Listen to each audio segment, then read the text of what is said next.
Hey, hi, hello, kindergarten. Today, we are making our plan come to life. We made a beautiful outline. We wrote some gorgeous sentences with some extra special tips, and today we get to add pictures. So, I could just add in a printed out photo of my garden bed, but this is a book I'm writing. I'm the author. You are the author of your book too. So I also get to be the illustrator. I'm going to use some crayons and I'm going to make a picture that matches my words. Today I will teach you how to make a garden bed. Should I draw a picture of Boo? No. Should I draw a picture of the Botanic Gardens? No, that's not the garden bed I have. The one at my home is not at a botanic garden. Should I draw a picture of my favorite flower? No, I need a picture of my garden bed, not just something kind of like a garden, not something related to a garden, not somebody else's garden. I made a garden bed and I am proud of it. So I'm going to draw what mine looks like. Now I showed you that picture of what it looks like, and I guess it wasn't all the way done in that picture, but it's done now. Mine is a rectangle. So I'm going to draw a rectangle. And I already went to art class in high school and learned how to draw three-dimensional shapes. 3D shapes. I know cube, cone, sphere, and cylinder. Cube, cone, sphere, and cylinder. This is actually not a cube, a cone, a sphere, or cylinder. It is a rectangular prism. And it's my garden bed. So here's what it looks like. I'm going to fill it up with some soil.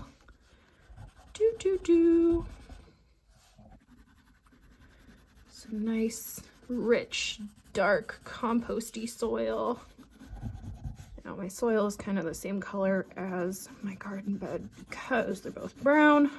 And the limits of a Crayola box do not allow for a lot of variation.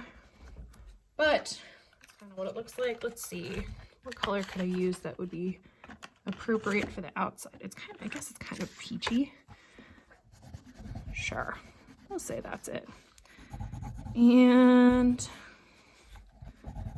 I have some stuff growing in it. I have some basil, I have some kale.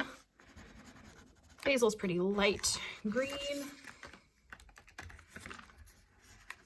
Let's see. We'll make a little basil plant. There's a basil plant. We'll definitely add a label to make sure everyone knows what that is. And I'll add some kale. Kale's pretty dark green. Has long, narrow leaves. Pretty big leaves too.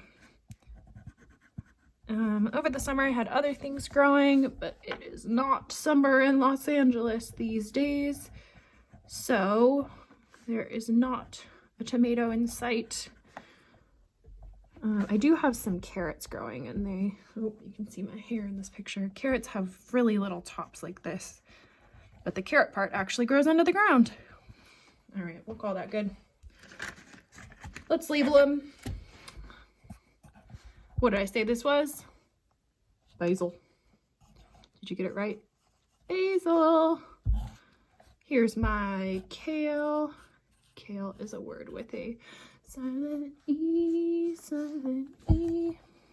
Here's a carrot. Cool.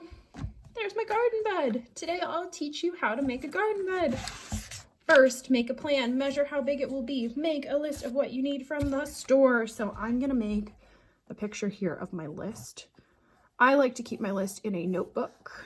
I don't know about you. Here's the curly Q part of my notebook. Goes along the edge here. I'm going to write list. And I'm not actually going to write all the things on my list. That's okay. And another important thing that I use when I am doing this step is a measuring tape. You can show some connecting fingers if you've ever seen one of these things before. It's a really cool tool where it has all these little tiny lines on it that tell you how long or tall or wide or short, something is.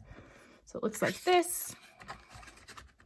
Mine happens to be black, the one that I own. They come in lots of colors. Definitely seen silver, definitely seen yellow. Mine is black like this. It's really cool. Super helpful tool, and it's a safe tool for kids to use. So if you know someone in your home who has a measuring tape, ask them if you can try it out. First, make a plan, measure how big it will be. Here's my measuring tape. Measuring tape. Whoa, a silent E word. I don't need to label that. I already did. List. Tip. Look at what you already have. Oh, actually, on my list, maybe I already have something. I'm going to put a little check here to say that I already have that thing.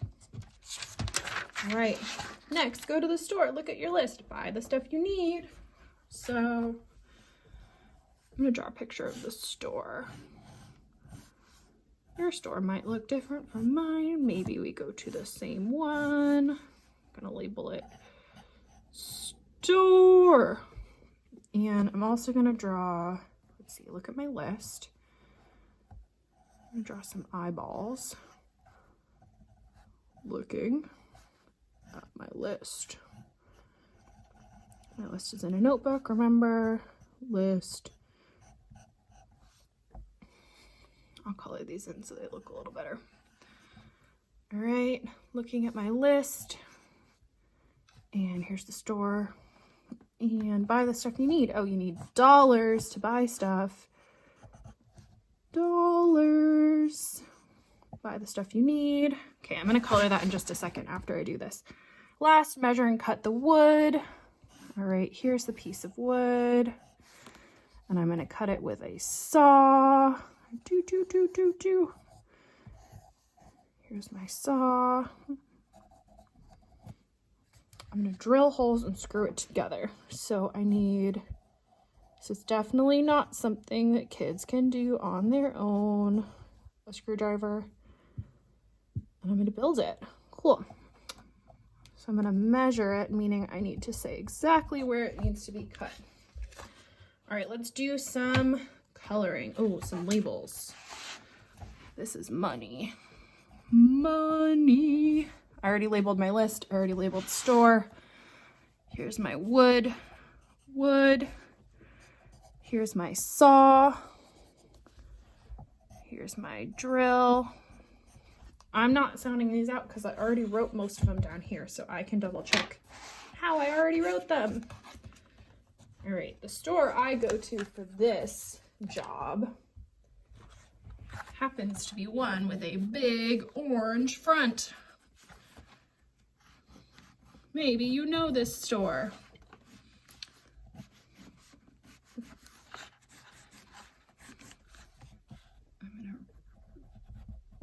Store. I didn't give it any doors. The store needs a door. Store, door, these two rhyme. All right, most money in the United States, at least, is green. Other places, other countries have different colored money. There it is. My eyes in particular happen to be brown. Yours might be a different color. Here are my brown eyes looking at my list. And keep the brown out because my wood is also kind of brown. I'm not pressing very hard, so I'm getting a lighter color. My saw actually is also brown. This part at least, the handle. Let's see. Ooh, I don't get to use this crayon very often. My drill is this super bright yellow-green color. Looks like that. And this part of my saw is metal. Metal is kind of silvery usually. Most metal is silvery. Sometimes it's kind of goldy. There are a few other colors it could be. Now, I'm not doing my best with craftsmanship today. I could definitely make this look better if I wanted to, if I had the time. Pretty happy with it though. Today, make sure to add pictures and labels to all of your steps. Double check to see if there's anything in there that you need to make more clear. If you read your text and you're like, I don't even know what to draw for that, add more text so that a picture makes sense. Super excited to see what you add to your steps today.